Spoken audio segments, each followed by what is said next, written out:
Les personnes ont eu du mal à l'accepter, même encore parfois aujourd'hui d'ailleurs après 20 ans d'existence, parce qu'elle interpelle, il y en a pour beaucoup, ils pensent que la cathédrale n'est pas achevée parce que les tendeurs qui permettent de maintenir cette ogive centrale que vous voyez derrière moi en marbre debout, parce que la façade en fait elle est autoportée, elle ne tient que par la pression exercée par ces câbles.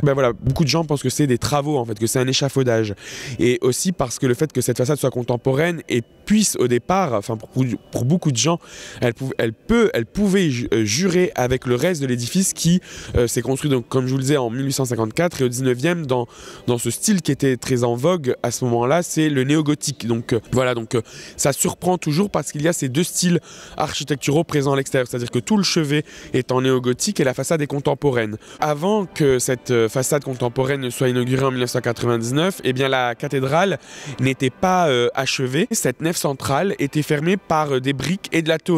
On avait vraiment une façade faite de briques et de brocs, c'est le cas de le dire, ce qui faisait aussi que dans la nef et dans la cathédrale, il y avait très peu de lumière, et donc on était dans l'obscurité. La cathédrale, on l'a surnommée à l'époque la verrue du Vieux-Lille. Les gens se disent mais c'est moche, qu'est-ce que cette cathédrale? Elle n'est pas terminée, la façade est vilaine, et donc aujourd'hui au moins on a une cathédrale achevée, une cathédrale qui est différente de toutes les autres cathédrales, et c'est ce qui aussi fait la richesse patrimoniale et artistique de la ville de Lille. La cathédrale et le diocèse de Lille ont prévu 3 temps forts pour fêter ces 20 ans.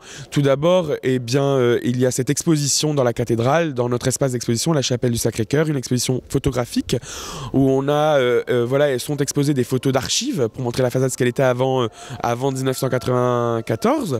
Et puis, il y aura également un événement vendredi prochain, le lancement de la réédition d'un petit ouvrage édité chez Bayard sur la cathédrale.